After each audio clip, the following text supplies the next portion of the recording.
teman-teman, pada video kali ini kita akan membahas cara mengolah data menggunakan software IBM SPSS Statistik. Pengolahan data yang akan kita lakukan meliputi regresi linier dan regresi linier berganda. Sebelumnya, perkenalkan, saya Marcelina Fabria Julianti. Saya akan menjelaskan pengolahan data regresi linier. Yuk langsung aja kita mulai. Sebelum kita melakukan analisis data, langkah pertama yang harus dilakukan adalah menginput data mentah ke dalam software. Data yang akan kita gunakan adalah pengeluaran iklan dan volume penjualan dari 8 perusahaan. Langkah pertama, kita bakal bekerja masuk ke bagian variable view dulu. Di sini kita mendefinisikan variabel yang akan digunakan. Nah, pada kolom name, kita isi dengan nama variabel yaitu X dan variabel Y. Pada kolom type, biarkan tetap numerik dan desimalnya kita ganti 0. Pada kolom label, kita isi dengan variabel X yaitu pengeluaran iklan dan variabel Y yaitu volume penjualan. Selanjutnya, pada kolom measure, kita pilih scale. Setelah selesai di variable view, kita masuk ke data view. Di sini kita masukkan data mentah di soal tadi ke dalam kolom variabel X dan Y. Jadi kita tinggal input aja ya teman-teman. Nah, kita akan mencari regresi linier dari data tadi. Caranya, klik menu Analyze, kemudian pilih Regression, lalu klik Linear. Masukkan variabel X yang ingin dianalisis ke dalam kotak independen dan variabel Y dalam kotak dependen, lalu klik Statistik. Teman-teman, tinggal centang aja ya mau nyari apa. Di sini saya centang semua deretan kanan ini dan pilih Continue. Langkah selanjutnya, di bagian Plots, nah, kode ZPRED pindahkan ke kotak Y dan kode ZRESID pindahkan ke kotak X. Lalu, teman-teman centang histogram dan normal probability plot dan selanjutnya klik continue. Kemudian teman-teman tinggal klik OK. Hasil output akan menampilkan korelasi dan apa aja yang teman-teman centang tadi. Berdasarkan hasil analisis regresi linier sederhana, diperoleh nilai R sebesar 0,987 yang menunjukkan hubungan sangat kuat antara pengeluaran iklan dan volume penjualan. Nilai R kuadrat sebesar 0,974 berarti pengeluaran iklan mampu menjelaskan 97,4% variasi volume penjualan, sedangkan sisanya 2,6% dipengaruhi faktor lain di luar model. Teman-teman bisa lihat hasil uji ANOVA menunjukkan nilai R sama dengan 227,387 dengan sig 0,000 kecil dari 0,05 sehingga model regresi dinyatakan signifikan. Persamaan regresi yang terbentuk adalah Y tabung sama dengan 5,082 ditambah 0,099X. Artinya, setiap kenaikan pengeluaran iklan sebesar 1 satuan akan meningkatkan volume penjualan sebesar 0,099 satuan.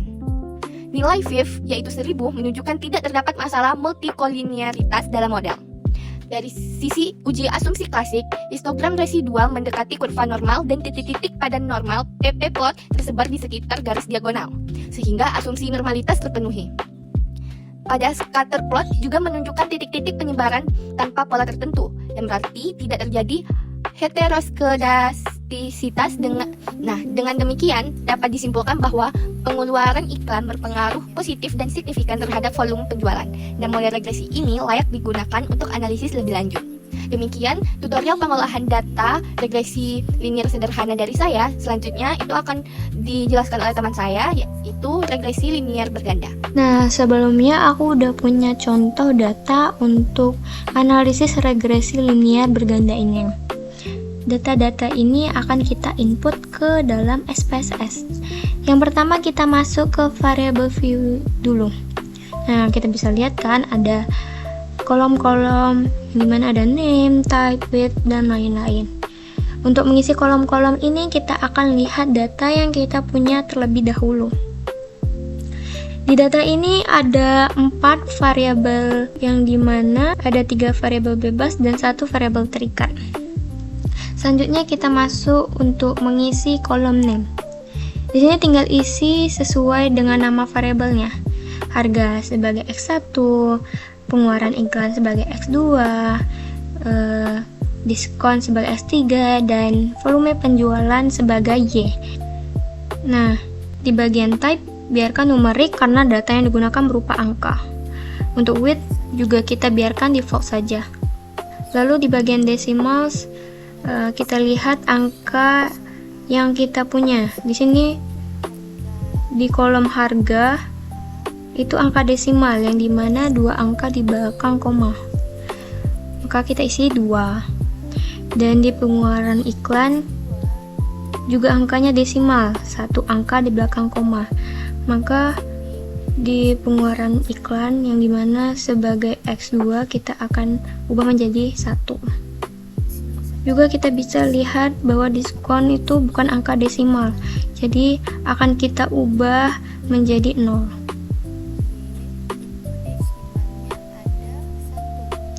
Pokoknya ini disesuaikan dengan angka yang ada di data.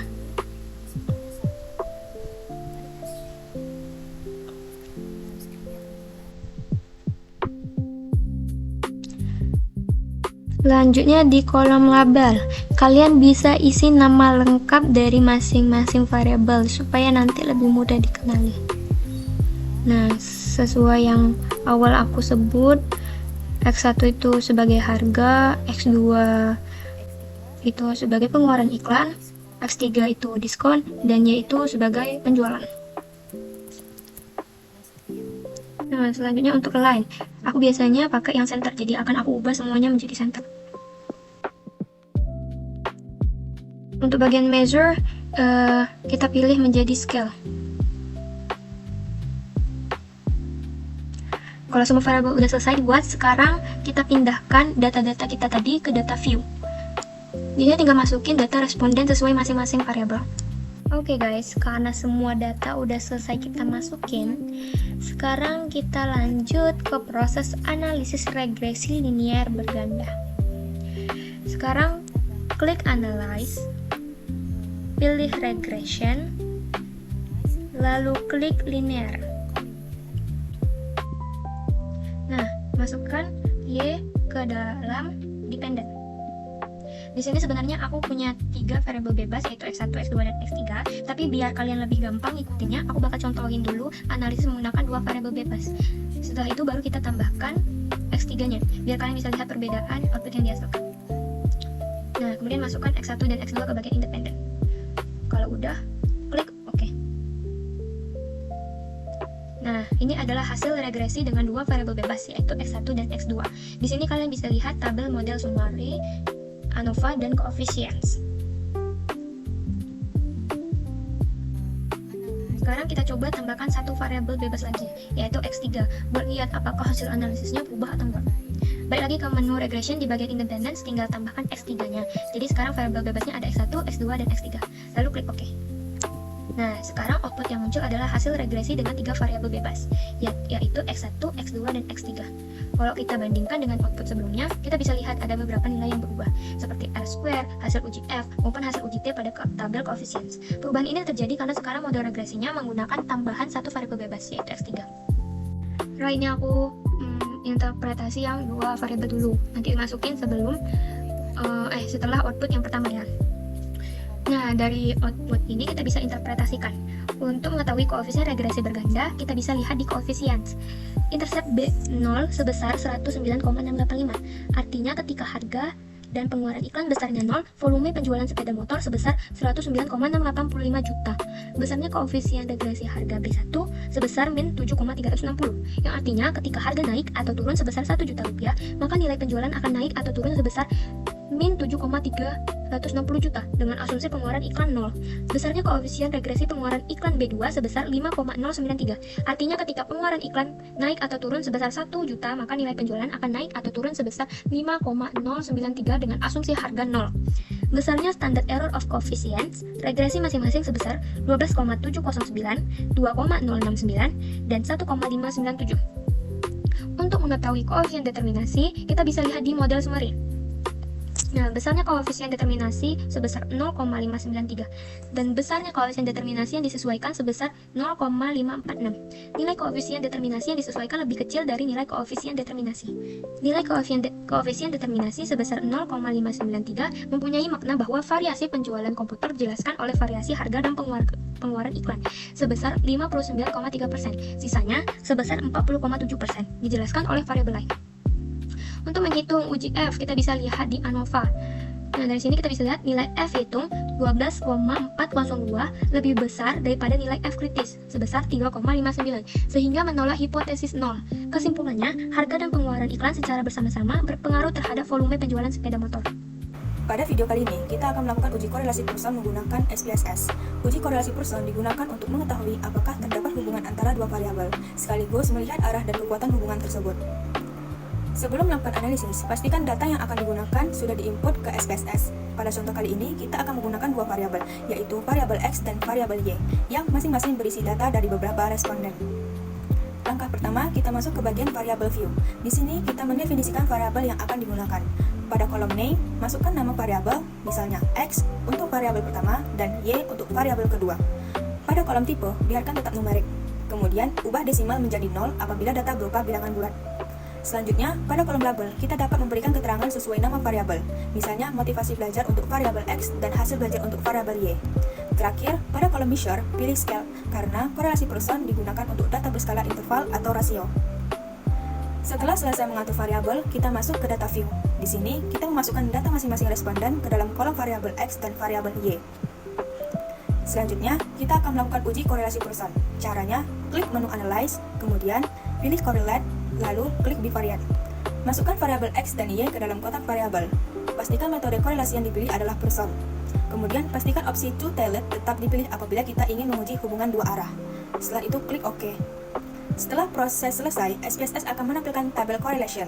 Pada tabel tersebut terdapat beberapa informasi penting, yaitu nilai percent correlation, nilai sig, dan jumlah data atau N. Nilai percent correlation menunjukkan arah dan kekuatan hubungan antar variabel. Apabila nilainya mendekati plus 1, berarti hubungan positif sangat kuat. Apabila nilainya mendekati minus 1, berarti hubungan negatif sangat kuat. Sedangkan apabila nilainya mendekati 0, berarti hubungan antar variabel sangat lemah atau bahkan tidak ada hubungan. Selanjutnya, kita melihat nilai sig atau two-tailed atau nilai signifikasi. Apabila nilai signifikasi kurang dari 0,05, maka dapat disimpulkan bahwa terdapat hubungan yang signifikan antara kedua variabel. Sebaliknya, apabila nilai signifikasi lebih dari 0,05, maka hubungan antara kedua variabel tidak signifikan. Baik, saya Setiani Nurhasana akan melanjutkan bagian korelasi Spearman Rank. Nah, ini kita ada di bagian soal yang bakal kita cari di outputnya. Ada harga saham per lembar dan dividen. Nah, ini bakal kita olah di SPSS. Baik, ini kita masuk ke set yang baru. Lanjut ke variabel view-nya dulu. Nah, di bagian name ini kita buat aja sesuai soal, yaitu di soalnya harga saham per lembar. Kita buat aja harga saham. Lanjut di kolom kedua itu dividen.